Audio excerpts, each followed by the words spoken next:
నాది MBA 2021 passed out. 10th inter degree certificates అన్ని college లోనే ఉన్నాయి. ఎందుకంటే ఫీజు రియంబర్స్మెంట్ ఇవ్వట్లేదు. ఇప్పుడు మేము అవి తెచ్చుకోవాలంటే 40,000 కట్టాలి. MBA సర్టిఫికెట్ కి అప్లై చేసుకోవాలన్నా కూడా ఇప్పుడు 20,000 కట్టాలి. మేము ఎక్కడి నుండి తీసుకొని రావాలని అడుగుతున్నాం. నెక్స్ట్ మీ ప్రభుత్వం వచ్చిన తర్వాత మాకేమైనా మా సర్టిఫికెట్లు మాకు ఎన్నికి ఇప్పియాలని మేము కోరుకుంటున్నాం సార్. ఒకరిది అలానే ఉన్నాయి, వాళ్ళ దగ్గరే ఉన్నాయి సార్ సర్టిఫికెట్స్. ఏమంటే ఫీజు రింబర్స్మెంట్ ఇవ్వట్లేదు, మేమేం చేయగలం అంటున్నారు సార్ వాళ్ళు.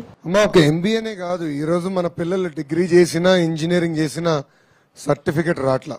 ఈ విద్యా దీవెన వసతి దీవెన అన్న పేరుతో రేపు అధికారులకు వచ్చిన తర్వాత 1 టైం సెటిల్మెంట్ వాళ్ళతో చేసి పాత ఫీ రింబర్స్మెంట్ మళ్ళీ తీసుకొచ్చి మీకు మీ సర్టిఫికేట్లు ఇప్పించే బాధ్యత తెలుగుదేశం ప్రభుత్వం పార్టీ తీసుకుంటుంది. ఎందుకంటే for no mistake of yours మీరు ఈరోజు ఇంత ఇబ్బంది పడుతున్నారు, బాధపడుతున్నారు. ఇది పోవాలి. రేపు అధికారులకు వచ్చిన వెంటనే మేము మొదటిలోనే తీసుకున్న నిర్ణయం ఇది.